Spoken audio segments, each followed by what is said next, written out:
So that was a run for president. That was one of them. Here's the story, I think. Today is a historic day.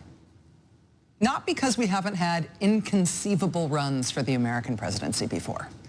Not because in the modern era, we haven't had people who were inconceivable as president turn out to have some appeal to a significant portion of the American electorate while making a run for president. We've had that before. George Wallace won 5 states when he ran as an independent.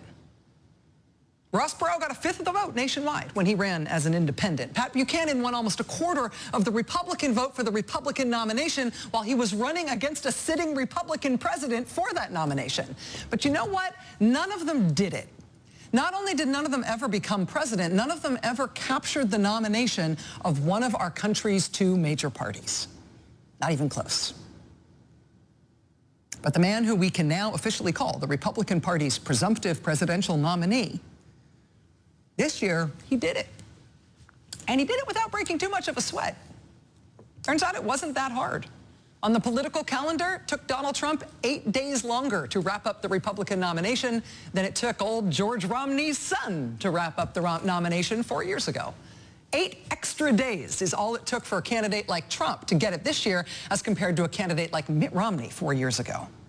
The Republican Party, it turns out, is made of sugar, and it's raining. And boy, did it fall apart fast. And it means a lot of things about big picture politics, and we'll talk about a lot of that tonight. But it also means things for individual people's lives as well, far away from electoral politics. If you are a Muslim, today will always be the day that one of the 2 parties in our country nominated somebody for president who thinks you and your family should be banned from entering this country on the basis of your religion. Mr. Trump told NBC's Lester Holt tonight that he will somehow institute his national Muslim ban within the first 100 days of his presidency. We learned today that neither of the last 2 Republican presidents, President Bush or the other President Bush, neither of them will endorse Mr. Trump's campaign, but what difference will it make? The Republican Party is nominating him. So what does the party stand for, them or him? You call it. And no, there's no third-party candidate coming to the rescue. Logistically, it is too late. It's done.